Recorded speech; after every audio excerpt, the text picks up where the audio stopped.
நண்பர்கள் அனைவருக்கும் வணக்கம். இன்னைக்கு இந்த காணொலியில ஒரு அருமையான கதையை தான் நான் உங்களுக்காக கொண்டு வந்திருக்கேன். கண்டிப்பா இந்த கதை உங்க எல்லாருக்குமே பிடிக்கும்னு நம்புறேன். முதல்ல இந்த கதையோட கரு என்னன்றதை சொல்லிடுறேன். ராமச்சந்திரன் அப்படின்னு நெசவு தொழில் பார்க்கக்கூடிய ஒருத்தர் இருக்காரு. அதாவது ஒரு 4-5 பேரை வச்சு நெசவு தொழில் தான் இவர் பார்த்துட்டு இருக்காரு.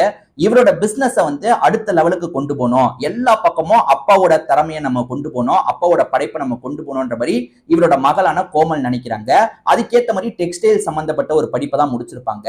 இவங்க கொண்டு போலான்னு நினைக்கிறதுக்குள்ள அப்பாவுக்கு பெரிய கடன் பிரச்சனை ஏற்படுது.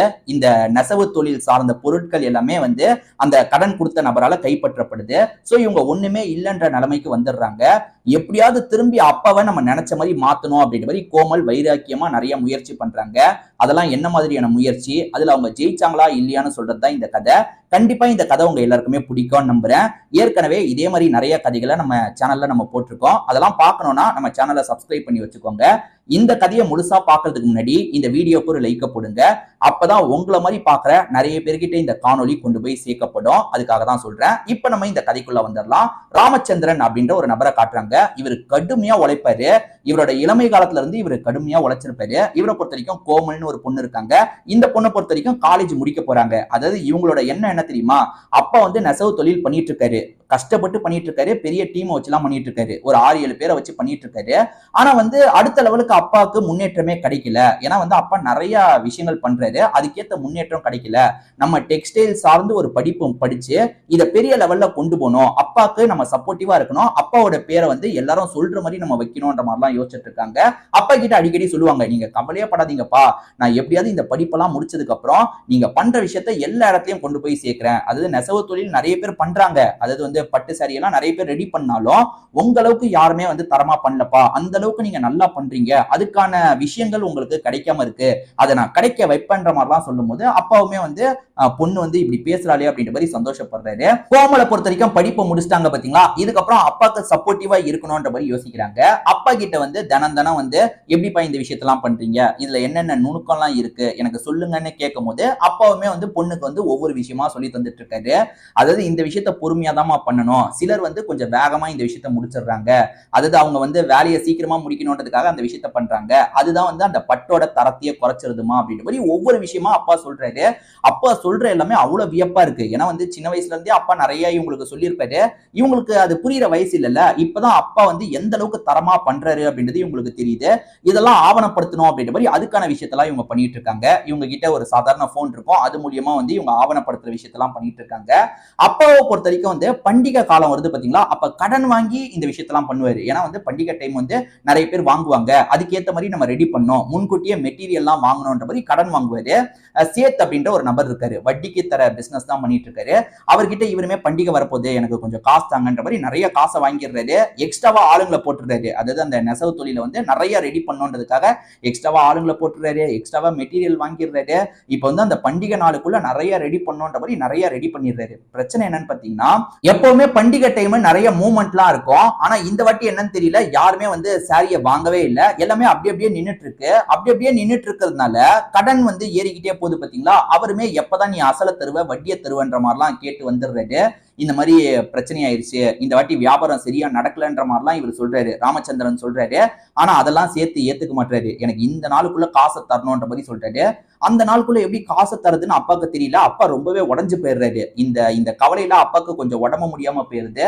கோமல் தான் கூட இருந்து அப்பாவை நல்லபடியா பாத்துக்கிறாங்க. ஒண்ணும் இல்லப்பா, இதெல்லாம் சரியாயிடும்பா அப்படின்ற மாதிரிலாம் ஆறுதல் வார்த்தை பேசுறாங்க.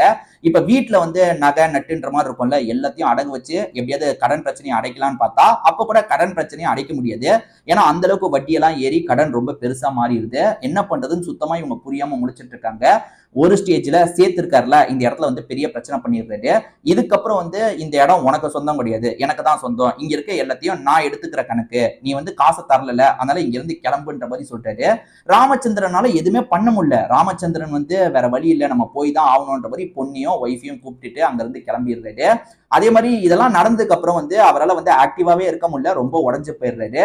அப்பா அப்படி இருக்கிறத பார்த்து இவங்க கவலைப்படுறாங்க. நம்ம இப்ப படிப்பை முடிச்சிட்டோம், நம்ம வேலைக்கு போற வயசுக்கு வந்துட்டோம், இதுக்கப்புறம் குடும்பத்தை நம்ம பாத்துக்கணும், நம்ம வேலைக்கு போலான்ற மாதிரி யோசிக்கிறாங்க. இவங்க கனவு பெருசு, அப்பாவோட விஷயத்தை எப்படியாவது நிறைய பேர்கிட்ட கொண்டு போகணுன்ற மாதிரி ஆசை இருக்கும். அதெல்லாம் கொஞ்சம் தள்ளி வச்சுட்டு நம்ம ஏதாவது ஒரு துணி கடைக்கு வேலைக்கு போயிடலாம், அதாவது துணியெல்லாம் ரெடி பண்றாங்கல்ல அந்த மாதிரி ஒரு கடைக்கு வேலைக்கு போயிடலான்ற மாதிரி இவங்க வேலைக்கு போறாங்க. ரொம்ப கம்மியான சம்பளம் தான், பரவாயில்ல, இப்ப நம்ம குடும்பத்தை ஓரளவுக்கு மேனேஜ் பண்ணணும்னா இந்த காசு நமக்கு தேவை அப்படின்ற மாதிரி இவங்களுமே அந்த வேலையெல்லாம் பார்த்துட்டு இருக்காங்க. அது மூலியமா தான் குடும்பத்தை மேனேஜ் பண்ணிட்டு இருக்காங்க. அதே சமயம் இவங்க வேலையை முடிச்சுட்டு வரதே லேட் ஆகும், நைட்டு ரொம்ப 8 மணிக்கு மேலதான் வருவாங்க. இருந்தாலுமே அந்த டைம்ல நம்ம ஏதாவது பண்ணணும் அப்படின்ற மாதிரி கைவினை பொருட்கள்னு சொல்லுவாங்கல்ல, அது சின்ன வயசுல இருந்தே உங்களுக்கு பண்ண பிடிக்கும். அந்த விஷயத்தை இவங்க பண்ணும்போது அப்பாவோட ஐடியாவை கொஞ்சம் கேட்டுக்கிறாங்க. அப்பா இது எப்படி பண்ணாப்பா நல்லா இருக்கும், இன்னும் டிசைன் கிரியேட்டிவா வரதுக்கு எப்படிப்பா பண்ணுன்ற மாதிரி அப்பா கிட்ட கேட்கும்போது அப்பாவும் அவருக்கு தெரிஞ்ச விஷயத்தெல்லாம் சொல்லி தந்துட்டு இருக்காரு. இவங்களுமே நிறைய கைவினை பொருட்கள்லாம் ரெடி பண்ணிட்டு இருக்காங்க. சின்ன லெவல்ல அந்த விஷயத்தெல்லாம் வந்து இவங்க விக்கிறதுக்கு ட்ரை பண்றாங்க. அதாவது இங்கேயே வாங்குற மாதிரி ஆளுங்க இருப்பாங்கல்ல, அவங்க கிட்ட விக்கிறதுக்கு ட்ரை பண்றாங்க. ஆனா இங்க இருக்கவங்களுக்கு அதோட அருமை தெரியல. அது வந்து நல்லா இவங்க ரெடி பண்ணிருக்காங்களேன்ற மாதிரிலாம் யாரும் நினைக்க மாட்டாங்க. வியாபாரம்லாம் ரொம்ப கம்மியா தான் நடக்குது. இவங்க ஓரளவுக்கு வந்து சம்பளம் எல்லாம் வாங்குறாங்கல்ல, கொஞ்சம் காசை சேர்க்கிறாங்க. ஏன்னா வந்து அப்பா முடியாம போகும்போது இவங்க போன்லாம் வந்து கையை விட்டு போயிடும். ஏன்னா வந்து அந்த காசு நிறைய தர வேண்டி இருக்கும் போது போன் எல்லாமே போயிடும். இப்ப இவங்க வந்து இது மூலியமா வந்து ஒரு ஸ்மார்ட் போன் வாங்கினா என்ன, அதாவது செகண்ட்ஸ்ல ஒரு ஸ்மார்ட் போன் வாங்கினா என்னன்ற மாதிரி அப்பா கிட்ட கேட்கும்போது வாங்கிக்கோ அப்படின்ற மாதிரி சொல்றாரு. இவங்களுமே ஸ்மார்ட் போனை வாங்கிடுறாங்க. அதுல வந்து நிறைய விஷயங்களை ஓபன் பண்றாங்க. சோசியல் மீடியால போடுறது இருக்குல்ல, இன்ஸ்டாகிராம் அந்த மாதிரியான விஷயங்கள் எல்லாம் ஓபன் பண்றாங்க. இவங்க கைவினை பொருட்கள் ரெடி பண்றாங்கல்ல, நம்ம இந்த ஊர்ல வித்தா பெருசா வந்து நமக்கு வந்து யாருமே ரெஸ்பான்ஸ் இருக்காது, யாருமே விரும்பி வாங்க மாட்டாங்க, நம்ம எல்லாருக்கும் தெரியுற மாதிரி இதை போடுவோன்ற மாதிரி அப்பப்ப ரெடி பண்றாங்க பாத்தீங்களா. அதெல்லாம் ஒரு போட்டோ எடுத்து இந்த விஷயம் அவைலபிளா இருக்கு, யாராவது வேணும்னா என்ன வந்து டிஎம்ல வந்து கேளுங்க அப்படின்ற மாதிரிலாம் இவங்களுமே வந்து எல்லா போஸ்டா போட்டுட்டு இருக்காங்க. ரெஸ்பான்ஸே இல்ல, ஒரு மாசம் ஓடிடுது, ஆனா பெருசா எந்த ஒரு ரெஸ்பான்ஸும் இல்ல. ஒருவேளை நம்ம பண்றதெல்லாம் பிடிக்க மாட்டேங்குதா, அவ்வளவு நல்லா இல்லையா, நம்ம தான் வந்து நல்லா கிரியேட்டிவா பண்றதா நினைக்கிறோம், மத்தவங்களுக்கு அது அப்படி ஃபீல் ஆகலையான்ற மாதிரிலாம் இவங்களுக்குள்ள நிறைய கேள்விலாம் வருது. இவங்களுமே இந்த வேலையில ரொம்ப டயர்டாக ஆரம்பிச்சிடுறாங்க. ஏன்னா வந்து ரொம்ப போர் அடிச்சிருது. 7 மாசம் 8 மாசம் இதே விஷயத்த பண்றதுனால இவங்க ரொம்ப போரா ஃபீல் பண்ண ஆரம்பிக்கிறாங்க.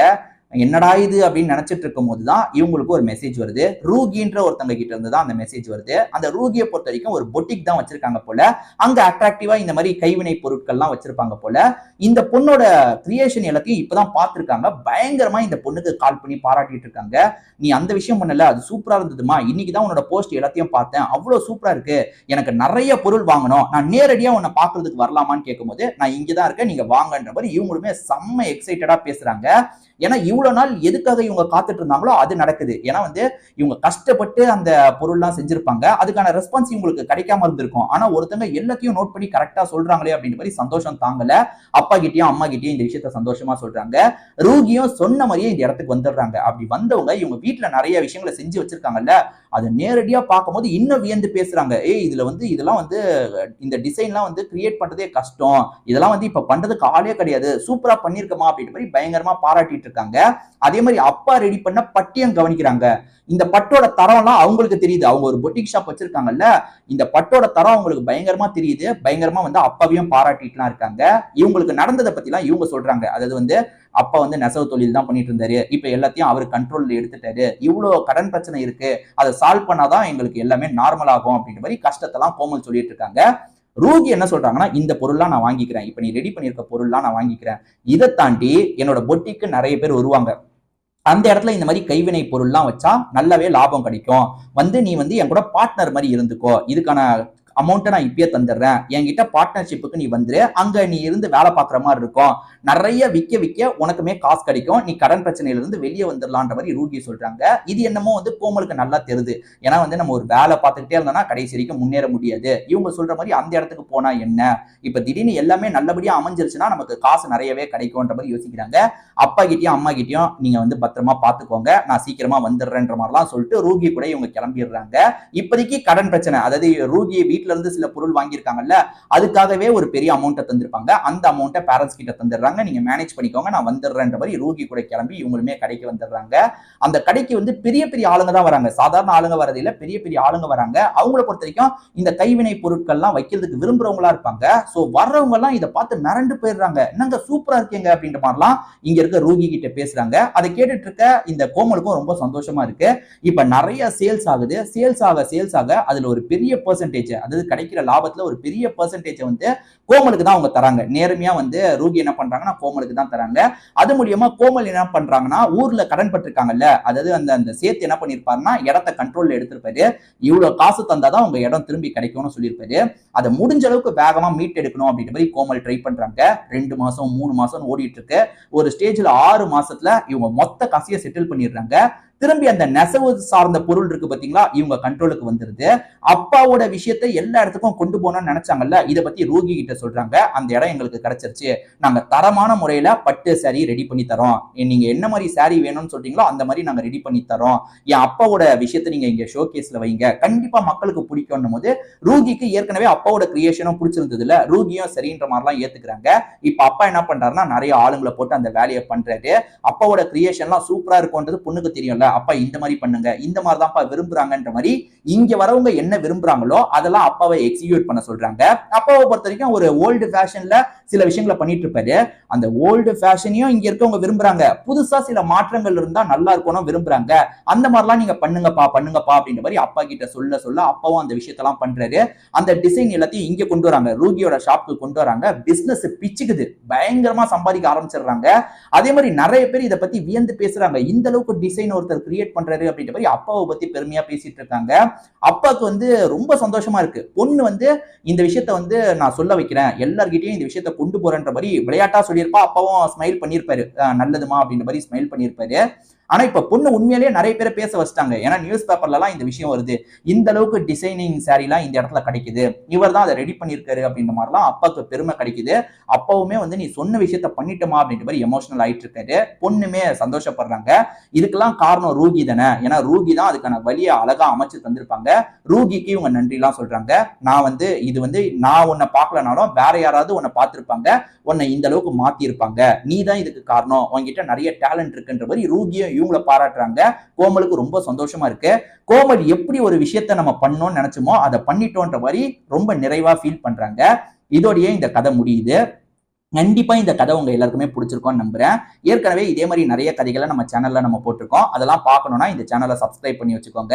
இந்த கதை உங்களுக்கு பிடிச்சிருக்குன்ற பட்சத்துல இந்த வீடியோக்கு ஒரு லைக் போடுங்க. அப்பதான் உங்களை மாதிரி பாக்குற நிறைய பேர்கிட்ட இந்த வீடியோ கொண்டு போய் ரெக்கமெண்டேஷன்ல காட்டும். அதுக்காக தான் சொல்றேன்.